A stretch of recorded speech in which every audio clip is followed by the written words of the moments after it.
E aí pessoal, essa é a segunda videoaula do canal e antes de entrarmos na tabela periódica, eu vou retomar alguns conceitos. Então, o átomo é a menor partícula indivisível de um elemento químico. E ele é formado por 3 subpartículas. São elas os prótons, os nêutrons e os elétrons. Os elétrons são agrupados em camadas. Então imagine uma cebola partida ao meio. Ela tem vários anéis. Considerando o centro da cebola como o núcleo do átomo, então cada anel dela seria uma das camadas onde pode se agrupar elétrons. No átomo existem 7 camadas e cada uma delas comporta um número máximo de elétrons. A camada mais próxima do núcleo do átomo é a camada K.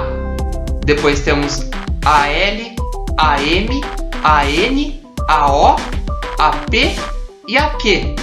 A primeira camada, que é a camada K, comporta uma quantidade de 2 elétrons. Já a segunda camada comporta uma quantidade de 8. A terceira camada, uma quantidade de 18. A quarta e a quinta camada, uma quantidade de 32 cada. A sexta camada, uma quantidade de 18. E a sétima camada, uma quantidade de 8 elétrons. Mas as camadas têm subníveis. São eles o subnível S, P, D e o subnível F. E cada subnível comporta uma quantidade máxima de elétrons. Então o subnível S ele comporta 2 elétrons.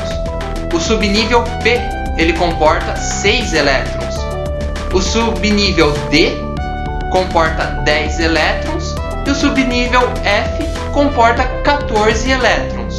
A primeira camada, que é a camada K, ela comporta no máximo 2 elétrons. Por isso ela só tem um subnível, que é o subnível S. Já a segunda camada comporta 8 elétrons, então ela passa a ter o subnível S e o subnível P.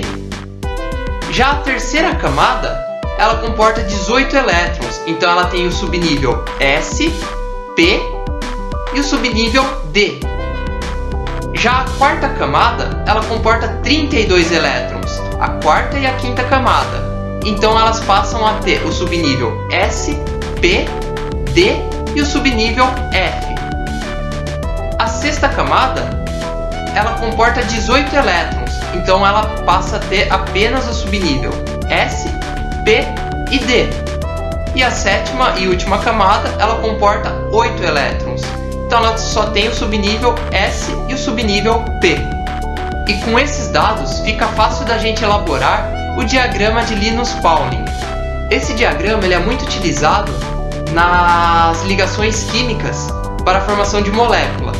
Porém, achei ele interessante trazer ele agora, antes de partir para a tabela periódica, né? Então, mas assim, guarda ele na mente, não vai utilizar ele agora, mas futuramente saiba que vamos usar muito ele aqui. Então, pessoal, essa foi uma videoaula sobre camadas e subníveis, e na próxima videoaula, como eu prometi, eu vou trazer um pouco sobre a tabela periódica e eletronegatividade. Então, um abraço. Quem gostou, deixa seu like, se inscreve no canal. E é isso aí, pessoal. Muito obrigado.